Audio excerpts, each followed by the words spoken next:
आदित्यनाथ, श्री योगी आदित्यनाथ। अध्यक्ष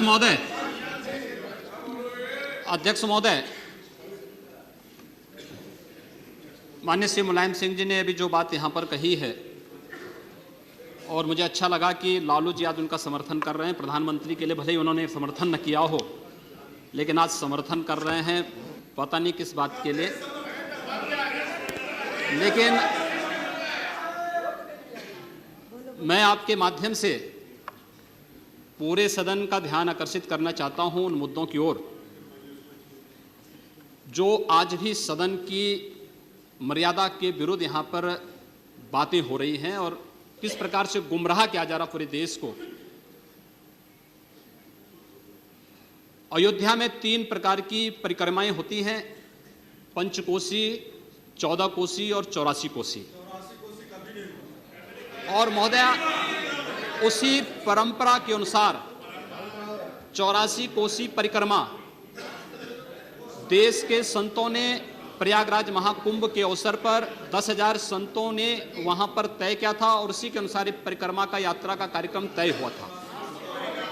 महोदया, मैं स्पष्ट कर देना चाहता हूं कि अयोध्या में श्री राम जन्मभूमि, जिस पर माननीय उच्चतम न्यायालय ने इलाहाबाद उच्च न्यायालय की खंडपीठ के निर्णय के बाद स्थगन आदेश दिया है, उससे 25-30 किलोमीटर दूर बस्ती जनपद के मखोड़ा नामक स्थान से, जहां पर महाराज दशरथ ने पुत्रेष्टि यज्ञ किया था, उस स्थान से इस परिक्रमा यात्रा को प्रारंभ होना था और विशुद्ध धार्मिक यात्रा थी। इसमें किसी राजनीतिक दल का कोई हस्तक्षेप नहीं था। बिल्कुल 200-250 संतों को इस यात्रा में चलना था और 13 सितंबर तक ये 20 दिन की यात्रा है। लेकिन जिस प्रकार से धार्मिक स्वतंत्रता के मौलिक अधिकार पर उत्तर प्रदेश सरकार ने प्रहार किया है, महोदय, पहली बार ये देखने को मिला है कि लगभग 2000 से अधिक संतों को गिरफ्तार किया गया है और पूरी तरह अपमानित किया गया है।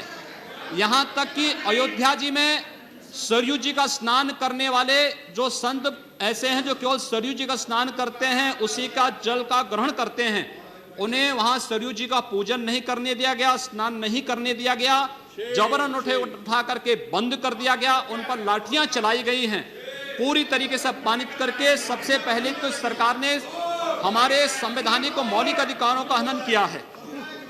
दूसरा, जहां तक स्थगन आदेश की बात है, मैं याद दिलाना चाहूंगा, इस देश के अंदर सेकुलरिज्म के नाम पर राजनीति करने वाले उन सभी दलों को 1994 में कांग्रेस नेतृत्व की ही सरकार ने सुप्रीम कोर्ट में एक शपथ पत्र दिया था और यह कहा था कि अगर तय हो जाएगा कि अयोध्या में विवादित तो जो ढांचा था, वह ढांचा किसी हिंदू मंदिर या स्मारक को तोड़ करके बनाया गया है, तो हिंदू भावनाओं के अनुरूप कार्य होगा। आखिर यह साबित हो चुका है। अयोध्या में 30 सितंबर 2010 को इलाहाबाद उच्च न्यायालय की लखनऊ खंडपीठ की पूर्ण पीठ ने जो फैसला दिया है, उसमें तीनों जजेस ने एक स्वर से कहा है कि विवादित भूमि ही राम जन्मभूमि है, और जब विवादित भूमि राम जन्मभूमि है तो फिर उसके लिए कानून बनाने की मांग इस देश का संत समाज कर रहा है, कोई पाप नहीं कर रहा है। हम अपने हक को मांग रहे हैं और हम यही मांग कर रहे हैं कि अयोध्या में राम जन्मभूमि में भव्य मंदिर का निर्माण होना चाहिए, कानून इस सरकार को लाना चाहिए, क्योंकि सुप्रीम कोर्ट में शपथ पत्र कांग्रेस नेतृत्व की सरकार ने उस समय दाखिल किया था और उसी क्रम में हम मांग कर रहे हैं।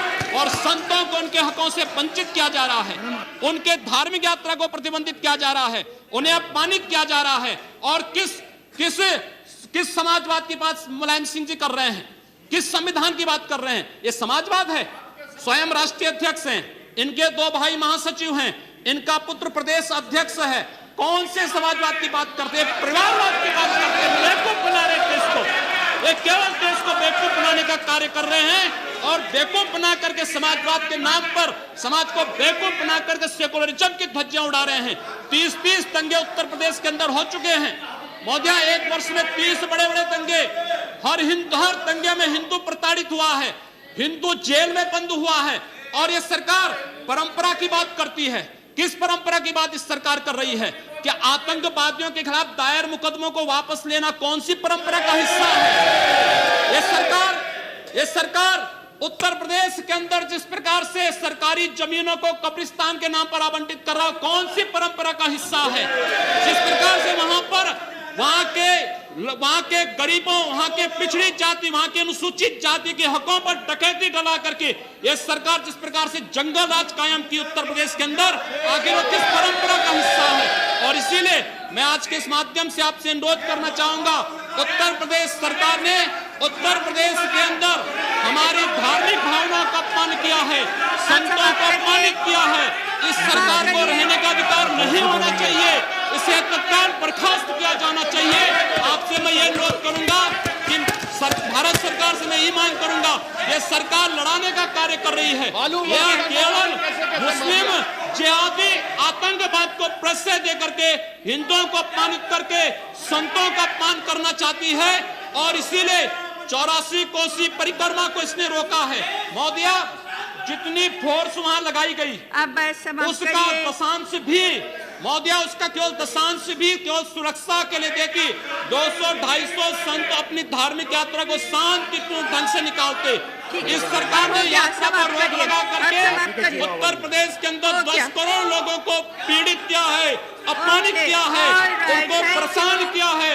और यही नहीं, यह सरकार लगातार हिंदुओं को अपमानित करने का कार्य कर रही है। और इसीलिए मैं आपके माध्यम से अनुरोध करूंगा, इस सरकार को रहने का कोई अधिकार नहीं, इसे बर्खास्त किया जाना चाहिए।